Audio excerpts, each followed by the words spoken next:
कल्पना चावला, इन्हें भला कौन नहीं जानता।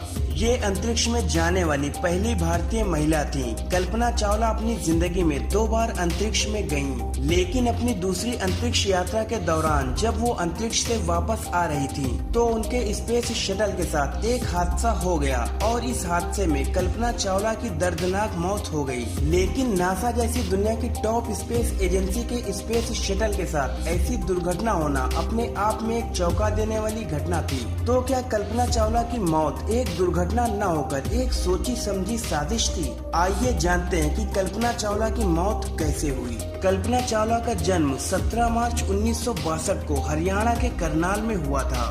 वो अपने परिवार के 4 भाई बहनों में सबसे छोटी थी। उन्होंने अपनी प्राइमरी एजुकेशन टैगोर बाल निकेतन में की। उन्हें बचपन से ही एरोप्लेन्स की ड्राइंग बनाना और रात को अंतरिक्ष में तारों को देखना काफी अच्छा लगता था।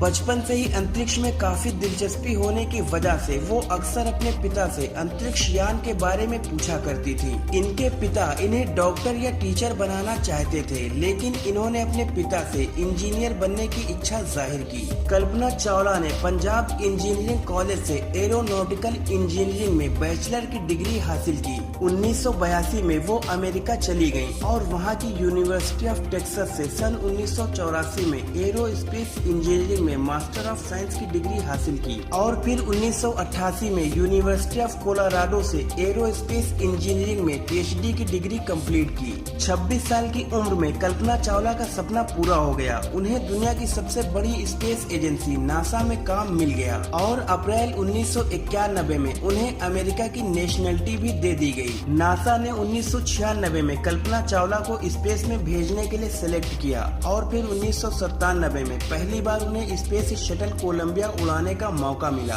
अपने पहले मिशन के दौरान कल्पना चावला 15 दिन और 12 घंटे तक स्पेस में रहीं। सन 2000 में कल्पना चावला को अपने दूसरे स्पेस मिशन के लिए चुना गया था। उनके साथ 6 क्रू मेंबर और भी थे, लेकिन कुछ टेक्निकल प्रॉब्लम्स की वजह से ये मिशन डिले होता चला गया।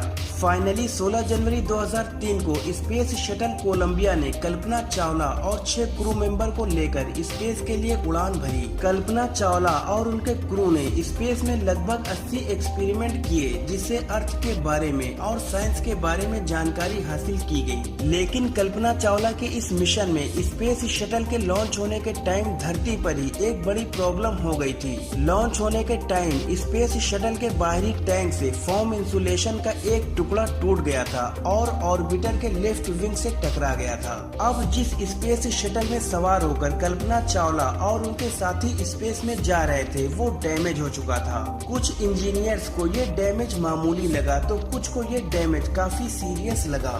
डैमेज्ड स्पेस शिप से कल्पना चावला अंतरिक्ष में पहुंच चुकी थी और नासा ने कल्पना चावला और उनके साथियों को इस बात की जानकारी तक नहीं दी कि उनका स्पेस शटल यानी धरती पर वापस आने का इकलौता जरिया बुरी तरह डैमेज हो चुका है। अपने मिशन को कंप्लीट करने और स्पेस में 16 दिन गुजारने के बाद अब कल्पना चावला और उनकी टीम ने धरती पर वापस आने के अपने सफर की शुरुआत की। लेकिन अर्थ के एटमॉस्फेयर में दाखिल होते ही एटमॉस्फेयर की गर्म गैसेस उस टूटी हुई जगह से स्पेस शटल के अंदर भर गईं और इससे स्पेस क्राफ्ट का इंटरनल विंग स्ट्रक्चर बर्बाद हो गया और पूरा स्पेस शटल अनस्टेबल होकर टुकड़े टुकड़े हो गया। ये घटना 1 फरवरी 2003 को हुई, जिससे बेहद होनहार स्पेस साइंटिस्ट कल्पना चावला और उनके 6 साथियों की दर्दनाक मौत हो गई। लेकिन उनकी इस दर्दनाक मौत की कहानी तो 16 जनवरी 2003 को उनके उड़ान भरने के साथ ही लिखी जा चुकी थी। इस मिशन को लॉन्च करने से पहले शटल में 2001 से 2003 तक बहुत सी टेक्निकल प्रॉब्लम्स आई थी, जिसकी वजह से ये मिशन डिले होता चला गया।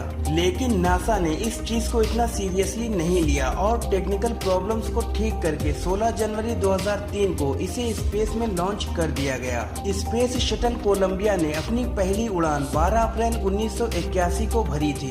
तब से लेकर 16 जनवरी 2003 से पहले तक ये टोटल 27 40 उड़ानें भर चुका था। अपने पूरे जीवन काल में इस शटल ने लगभग 300 दिन स्पेस में बिताए थे और शायद यही एक वजह रही होगी कि इतने लंबे वक्त तक इस्तेमाल किए जाने की वजह से इसमें 2001 के बाद से लगातार टेक्निकल प्रॉब्लम्स आ रही थी। लेकिन नासा ने इस फैक्टर को नजरअंदाज कर दिया और 28वीं उड़ान के लिए 16 जनवरी 2003 को फ्लोरिडा के केनेडी स्पेस सेंटर से स्पेस शटल कोलंबिया को लॉन्च किया गया। लॉन्चिंग के करीब 82 सेकंड के बाद इंसुलेशन फोम का एक टुकड़ा स्पेस शटल के एक्सटर्नल टैंक से टूटकर अलग हो गया। ये टुकड़ा स्पेस शटल कोलंबिया के लेफ्ट विंग के रीइंफोर्स्ड कार्बन पैनल से जाकर टकराया।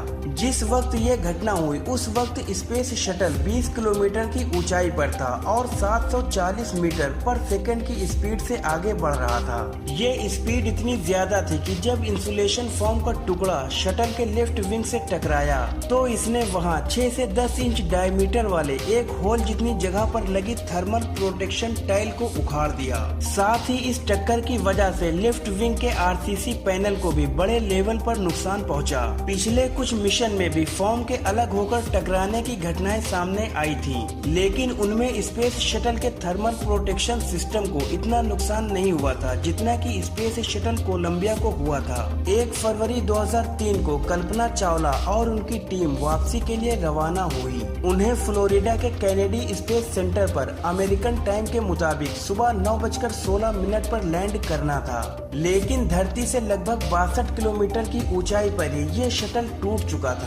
अगले कुछ ही सेकंड में स्पेस शटल कोलंबिया लगभग 2000 छोटे बड़े टुकड़ों में टूट गया था और आसमान में चारों तरफ धुआं छा चुका था। कल्पना चावला के साथ साथ उनके सभी क्रू मेंबर्स और स्पेस शटल के टुकड़े सैकड़ों किलोमीटर के एरिया में बिखर गए थे।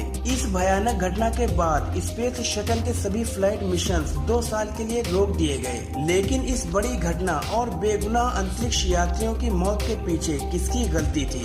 बहुत से लोग इसका जिम्मेदार नासा को मानते हैं, क्योंकि स्पेस शटल के उड़ान भरते ही उसे पता चल गया था कि स्पेस शटल में कुछ गड़बड़ है, लेकिन उसने इसे ज्यादा सीरियसली नहीं लिया, जिसका खामियाजा इन अंतरिक्ष यात्रियों को अपनी जान देकर चुकाना पड़ा। नासा ने बाद में ये बयान दिया कि अगर स्पेस शटल के डैमेज होने की खबर हम कल्पना चावला और उनके साथियों को दे देते तो वो इसे सही भी न कर पाते और 16 दिनों तक घुट-घुट कर ही जीते। इसी वजह से उन्हें कुछ भी नहीं बताया गया था ताकि वो अपनी जिंदगी के आखिरी दिन हंसी खुशी के साथ बिता लें। दोस्तों, आपको आज की ये वीडियो कैसी लगी मुझे कमेंट सेक्शन में जरूर बताएं। अगर वीडियो पसंद आई हो तो इसे लाइक और शेयर करें और ऐसी ही नॉलेजफुल वीडियोस देखने के लिए हमारे चैनल को सब्सक्राइब करके बेल आइकन पर क्लिक कर दें। शुक्रिया।